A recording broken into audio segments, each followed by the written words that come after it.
ಚಿಕ್ಕನಾಯಕನಹಳ್ಳಿ ಪಟ್ಟಣದ ತೀನಂ ಶ್ರೀ ಸಭಾಂಗಣದಲ್ಲಿ ತಾಲೂಕು ಆಡಳಿತ, ತಾಲೂಕು ಒಕ್ಕಲಿಗರ ಸಂಘ ಹಾಗೂ ನಾಡಪ್ರಭು ಕೆಂಪೇಗೌಡ ಪತ್ತಿನ ಸಹಕಾರ ಸಂಘದ ಆಶ್ರಯದಲ್ಲಿ ನಡೆದ 517ನೇ ಕೆಂಪೇಗೌಡ ಜಯಂತಿ ಹಾಗೂ 2025-26ನೇ ಸಾಲಿನ ಎಸ್ಎಸ್ಎಲ್ಸಿ ಮತ್ತು ಪಿಯುಸಿ ಪ್ರತಿಭಾ ಪುರಸ್ಕಾರ ಕಾರ್ಯಕ್ರಮ ನಡೆಯಿತು. ಕೆಂಪೇಗೌಡರು ಎಲ್ಲಾ ಸಮಾಜದವರಿಗೂ ಅನುಕೂಲವಾಗುವಂತೆ ಬೆಂಗಳೂರನ್ನ ನಿರ್ಮಿಸಿದಂತೆ ಚಿಕ್ಕನಾಯಕನಹಳ್ಳಿ ತಾಲೂಕು ಒಕ್ಕಲಿಗರ ಸಂಘವು ಎಲ್ಲಾ ಸಮುದಾಯದವರು ಬಳಸುವಂತಹ ಸಮುದಾಯ ಭವನ ನಿರ್ಮಿಸಬೇಕು ಎಂದು ಆದಿಚುಂಚನಗಿರಿ ಮಹಾಸಂಸ್ಥಾನ ಮಠದ ಪ್ರಧಾನ ಕಾರ್ಯದರ್ಶಿ ಪ್ರಸನ್ನನಾಥ ಸ್ವಾಮೀಜಿ ಕರೆ ನೀಡಿದರು. ಮತ್ತು ವಿದ್ಯಾರ್ಥಿಗಳು ಸೋಮಾರಿತನ ತೊರೆದು ಆಸಕ್ತಿಯಿಂದ ಓದಬೇಕು.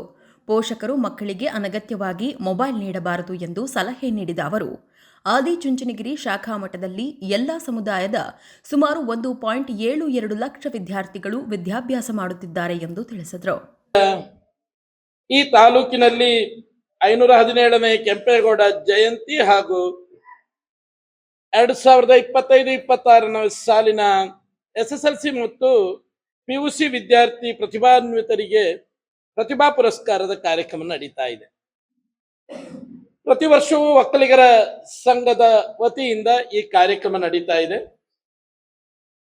ಮಕ್ಕಳಲ್ಲಿರುವಂತಹ ಪ್ರತಿಭೆಯನ್ನು ಗುರುತಿಸಿ ಅವರನ್ನು ಪ್ರೋತ್ಸಾಹಿಸದ ಜೊತೆಯಲ್ಲಿ ಮುಂದಿನ ಬದುಕನ್ನು ಕಟ್ಟಿಕೊಳ್ಳುವುದಕ್ಕೆ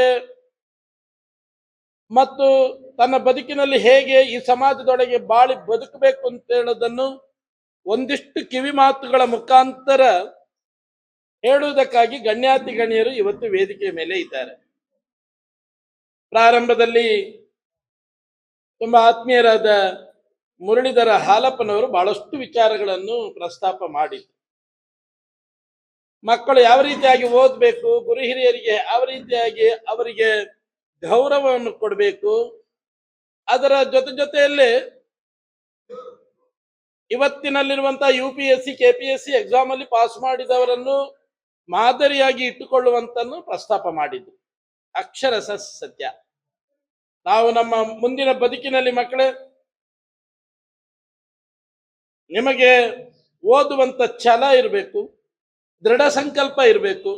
ನಾನು ಏನಾದ್ರೂ ಒಂದು ಸಾಧನೆಯನ್ನು ಮಾಡಲೇಬೇಕು ಅಂತ ಹೇಳುವಂತಹ ಮನಸ್ಸಿನ ಇಚ್ಛೆ ಇರಬೇಕು, ಮನೋ ಇಚ್ಛೆ ಇರಬೇಕು. ಹಾಗಿದ್ದಾಗ ಮಾತ್ರ ಏನಾದ್ರೂ ಒಂದು ಸಾಧನೆಯನ್ನು ಮಾಡುವುದಕ್ಕೆ ಸಾಧ್ಯತೆ ಇದೆ. ವಿದ್ಯೆ ಸೋಮಾರಿಗಳ ಸೊತ್ತು ಯಾವತ್ತೂ ಆಗೋದೇ ಇಲ್ಲ. ಸೋಮಾರಿತನ ಬಿಟ್ರೆ ಮಾತ್ರ ವಿದ್ಯೆ ಬರೋದಕ್ಕೆ ಸಾಧ್ಯತೆ. ಹಾಗಾಗಿ ವಿದ್ಯೆಯನ್ನು ಕಲಿಬೇಕಾದ್ರೆ ಸೋಮಾರಿತನವನ್ನು ಬಿಟ್ಟು ಶ್ರಮದ ಮುಖಾಂತರ, ನಾನು ಕಷ್ಟಪಟ್ಟು ಓದಬೇಕು ಅಂತ ಯಾವತ್ತೂ ಹೇಳಲ್ಲ. ಕಷ್ಟಪಟ್ಟು ಓದಿದ್ರೆ ಅದು ಏನು ಮಾಡೋದಕ್ಕೆ ಸಾಧ್ಯತೆ ಇಲ್ಲ ಅಂತ ನನಗೆ ಅನಿಸುತ್ತೆ. ಇನ್ನು ಶಾಸಕ ಸಿಬಿ ಸುರೇಶ್ ಬಾಬು ಮಾತನಾಡಿ, ತಾಲೂಕಿನಲ್ಲಿ ಒಕ್ಕಲಿಗರ ಸಮುದಾಯ ಭವನ ನಿರ್ಮಾಣಕ್ಕೆ ಸಂಪೂರ್ಣ ಸಹಕಾರ ನೀಡುವುದಾಗಿ ಭರವಸೆ ನೀಡಿದರು. ಸರ್ಕಾರದಿಂದ ಜಮೀನು ಒದಗಿಸುವ ಬಗ್ಗೆ ಅಧಿಕಾರಿಗಳೊಂದಿಗೆ ಚರ್ಚಿಸಲಾಗುವುದು ಎಂದರು. ಒಂದು ಸನ್ಮಾನ್ಯ ಅಧ್ಯಕ್ಷರಾದಂಥ ಹರ್ಷ ಅವರು ಹೇಳಿದ ರೀತಿಯಲ್ಲಿ ನಾವು ಈಗ 4 ಎಕರೆ ಭೂಮಿಯನ್ನು ಕೊಟ್ಟರೆ ನಾವೆಲ್ಲ ರೀತಿಯಲ್ಲಿ ಶೈಕ್ಷಣಿಕವಾಗಿ ಮತ್ತು ಸಮಾಜವನ್ನು ಕಟ್ಟೋ ನಿಟ್ಟಿನಲ್ಲಿ ನಾವಲ್ಲಿ ಒಂದು ಸಂಘದ ಮುಖಾಂತರ ಅಲ್ಲಿ ಎಲ್ಲ ರೀತಿಯ ಒಂದು ಅಭಿವೃದ್ಧಿನೂ ಪಡಿಸ್ಲಿಕ್ಕೆ ನಾವು ಮುಂದಾಗ್ತೇವೆ. 4 ಎಕರೆ ಬೇಕು ಅಂತಕ್ಕಂಥದ್ದು ಈಗಾಗಲೇ ತಹಸೀಲ್ದಾರ್ ನಾವೆಲ್ಲರೂ ಕೂಡ ಮಾತಾಡಿದ್ವಿ. ಖಂಡಿತ ಅದನ್ನು ಹುಡುಕಿಸಿ, ಅದೀಗ ಸರ್ಕಾರ ಏನು ಮಾಡಿದೆ ಅಂದರೆ ಯಾವುದೇ ಟ್ರಸ್ಟ್ಗಾಗಲಿ ಪುಕ್ಕಟೆಯಾಗಿ ಕೊಡಲಿಕ್ಕೆ ವ್ಯವಸ್ಥೆ ಇಲ್ಲ. ಈಗ ಅದಕ್ಕೆ ಬೇಕಾದಂಥ ಒಂದು ಸ್ವಲ್ಪ ಹಣವನ್ನು ಕಟ್ಟಿಸ್ಕೊಂಡು ಕೊಡೋದಕ್ಕೆ ಒಂದು ವ್ಯವಸ್ಥೆ ಇದೆ. ಅದರಡಿನಲ್ಲಿ ನಾವು ಕೊಡಿಸ್ಲಿಕ್ಕೆ ನಾವು ಅದನ್ನು ಎಲ್ಲಿದೆ ಜಾಗವನ್ನು ಹುಡುಕಿ ನಿಮ್ಮ ಸಂಘದವ್ರ ಜೊತೆನೂ ಕೂಡ ಚರ್ಚೆ ಮಾಡಿ ಅದು ಸೂಕ್ತ ಅಂದಿದ್ರೆ ಅದನ್ನು ಸರ್ಕಾರದ ಮುಖಾಂತರ ಇವತ್ತು ಸಂಘಕ್ಕೆ ಕೊಡಿಸ್ಲಿಕ್ಕೆ ನಾವು ಪ್ರಾಮಾಣಿಕವಾದಂಥ ಒಂದು ಪ್ರಯತ್ನ ಮಾಡ್ತೇವೆ ಅಂತಕ್ಕಂಥದ್ದು ಕೂಡ ಈ ಸಂದರ್ಭದಲ್ಲಿ ಹೇಳ್ತಾ, ಕೆಪಿಸಿಸಿ ಉಪಾಧ್ಯಕ್ಷ ಮುರಳೀಧರ ಹಾಲಪ್ಪ ಕೆಂಪೇಗೌಡರ ದೂರದೃಷ್ಟಿಯನ್ನ ಸ್ಮರಿಸಿ ವಿದ್ಯಾರ್ಥಿಗಳು ದೃಢ ಸಂಕಲ್ಪದಿಂದ ವಿದ್ಯಾಭ್ಯಾಸ ಮಾಡಬೇಕು ಹಾಗೂ ತಾಲೂಕಿನಲ್ಲಿ ಸಮುದಾಯ ಭವನ, ಕಲ್ಯಾಣ ಮಂಟಪ ನಿರ್ಮಾಣವಾಗಬೇಕು ಎಂದು ಅಭಿಪ್ರಾಯಪಟ್ಟರು. ದೂರದೃಷ್ಟಿ ಉಳ್ಳವರಂತ ಕೆಂಪೇಗೌಡರು ಅವರ ಜನ್ಮದಿನನ ಇವತ್ತು ನಾವಿಲ್ಲಿ ಚಿಕ್ಕನಾಯಕನಹಳ್ಳಿಯಲ್ಲಿ ಆಚರಣೆ ಮಾಡ್ತಿದ್ದೀವಿ.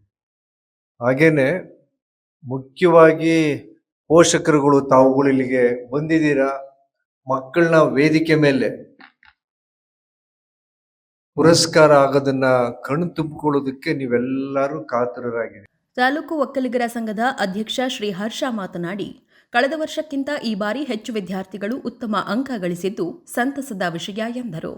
ಮುಂದಿನ ವರ್ಷದಿಂದ ಎಸ್ಎಸ್ಎಲ್ಸಿ ಮತ್ತು ಪಿಯುಸಿಯಲ್ಲಿ ಅತಿ ಹೆಚ್ಚು ಅಂಕ ಪಡೆದ 2 ವಿದ್ಯಾರ್ಥಿಗಳಿಗೆ ತಲಾ 20,000 ರೂಪಾಯಿ ಪ್ರೋತ್ಸಾಹಧನ ನೀಡುವುದಾಗಿ ಘೋಷಿಸಿದರು. ಜೊತೆಗೆ ಸಮುದಾಯ ಭವನ ನಿರ್ಮಾಣಕ್ಕಾಗಿ 4 ಎಕರೆ ಜಮೀನು ನೀಡುವಂತೆ ಶಾಸಕರಿಗೆ ಮನವಿ ಮಾಡಿದರು. ವರ್ಷದಿಂದ ವರ್ಷಕ್ಕೆ ಸಮುದಾಯದ ಮಕ್ಕಳ ಸಂಖ್ಯೆ, ಪ್ರತಿಭಾನ್ವಿತ ಮಕ್ಕಳ ಸಂಖ್ಯೆ ಹೆಚ್ಚಾಗ್ತಾನೆ ಹೋಗ್ತಾ ಇದೆ. ಮೊದಲ ಬಾರಿಗೆ 80 ಇತ್ತು, ಹೋದ ವರ್ಷ 95 ಇತ್ತು, ಈ ವರ್ಷ 115ರಿಂದ 120 ಮಕ್ಕಳ ತನಕ ಇದೆ SSLC ಮತ್ತೆ PUC ವಿದ್ಯಾರ್ಥಿಗಳು. ಇದು ನಮ್ಮೆಲ್ಲರಿಗೂ ಹೆಮ್ಮೆ ತರುವಂತ ವಿಚಾರ.